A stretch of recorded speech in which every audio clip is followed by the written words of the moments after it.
What's up, Latino Nation? Welcome to Latino Wall Street Live here on the FinTech TV network. We are here with the man, the myth, the legend, the one and only Mark Kohler. Mark, thank you so much for being here, my friend. Thanks for having me. It's an honor to be here. I love this atmosphere. It's just so much energy. Yeah, we're here. Cool. We're here live on the New York Stock Exchange, and you know, Trump is proposing abolishing the IRS. I would be okay with that. I think a lot of us would be, right? But until that happens, what is some advice for people who they're scared? They're like, oh my God, should I move to Puerto Rico? What do I have to do? Do people have to move to Puerto Rico to save money on taxes? No. Or what should they be doing? No, you don't need to move to Puerto Rico. The 2.0 strategy, it makes sense if you want to live in Puerto Rico, whole other conversation. But no, there's plenty of tax savings opportunities here in America on Main Street, especially as small business owners. There's so many good things. And let me just mention, people, please don't get too excited about Donald Trump saying he's going to abolish the IRS. The IRS is not going anywhere. This is Trump as a master negotiator. He'll throw something way out there to get everybody like freaked out, and then he'll come back, 3.5 trillion in tax cuts. We'll have a great bill this year. It's going to work out. So you just be on track. So it's okay. What should small investors be doing? People who are, maybe they're investing in their first piece of crypto, their first NFT. There's been historic gains this year, and they're scared on what to do next, where to put their money so that it's protected. You bet. And gosh, I didn't want to leave that last question of the urgency some people are feeling right now. If I may cover that first, is like, don't stress out. Filing an extension actually reduces your chance of an audit. Really? If you think you owe the IRS, send in what you think you owe, file an extension. It's first come, first serve at the IRS. The first people who come through get assigned an audit. The regional centers at the IRS assign audits based on the first tax returns filed. First in, first out. I want to be last in, last out for an audit. So you also have time to prepare your documents better. Maybe you're going to go on an interview to find a better tax advisor, because you can't hire anybody in the first quarter of the year. Everybody's busy doing tax time. So I would just say, first of all, don't stress. Anyone out there that's concerned about the tax deadline, file an extension, buy some time. But don't just avoid filing. The IRS isn't going anywhere, let's be serious. Now gains, do you like gains more in stock or crypto, or what do you see most of your followers and listeners dealing with? Yeah, definitely stocks and crypto. And I guess, what are some quick and easy things that people can do if they haven't done it yet? Well, if you have gains, and let's say if you have stock gains, it's easy. You get a 1099 from your broker dealer, easy schmeezy. With crypto though, that's where we need to involve a software company like Coinly, where we can upload our wallets. They're going to do all the reports, tell us what our staking income is, our gains, because you're going to need that report for your account. So get good software to track your gains and your crypto income, then meet with your accountant. What if you're sitting on a bunch of gains and you're scared to sell because you don't want to have that tax implication? Are there any things people can do to kind of protect themselves? Absolutely, and we'll talk about some last minute deadlines here too for you small business owners. But if you're sitting on a lot of capital gain, heck, it could be stock, it could be crypto, it could be real estate. There's some cool strategies out there. One, I love the charitable remainder unit trust, where we can sell all of that asset tax-free, put it in a trust that we manage as self-trustees. I'm talking about you. If you were to sell your asset, you can continue to manage it, trade crypto, do real estate, and get distributions for the rest of your life, asset protected.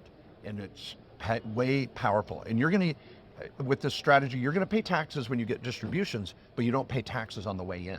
So the charitable remainder unit trust is nice. I like opportunity zone strategies. You may even be able to do installment sales if it is real estate. So we want to spread that gain out or find some ways to defer it or avoid it altogether. Meet with your tax advisor. If you're sitting on a big gain, don't be in fear. Knowledge reduces fear. Go learn some things about this. I've got a great podcast myself where we talk about it all day long.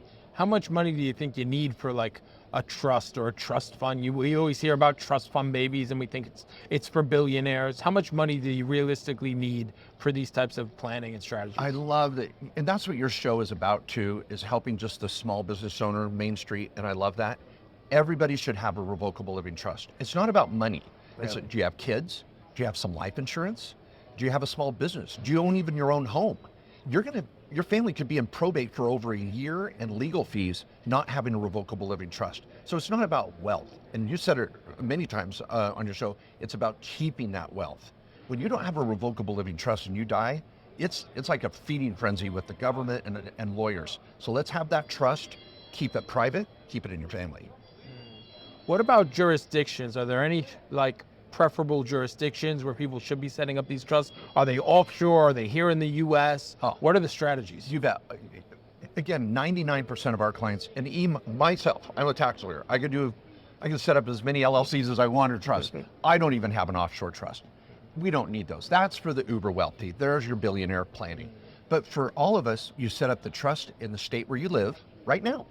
If you move states, your trust moves with you. It's based on restatement of law. It's federal. It's all good. You don't have to redo your trust every time you move.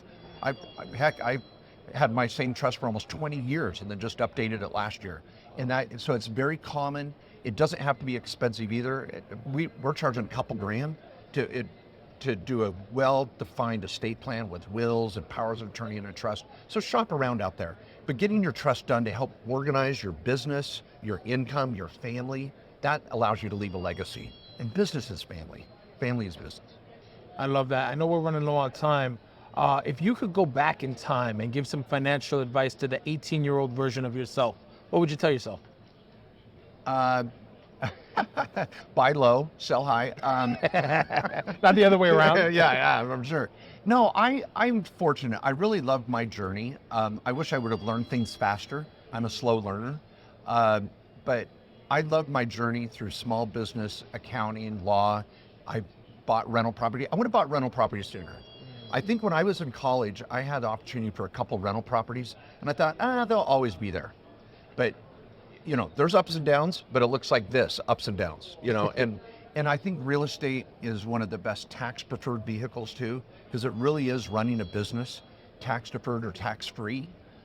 There's a lot more opportunity there for good tax planning. And I still have my Wall Street portfolio, I still have my crypto, but real estate, it's a three-legged stool. It really is. I love it.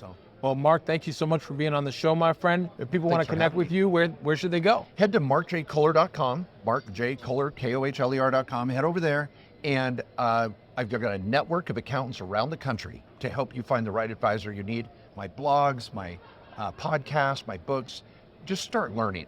And we give away so much education, because once you are empowered, you're going to make better decisions. And the American dream is available for everybody.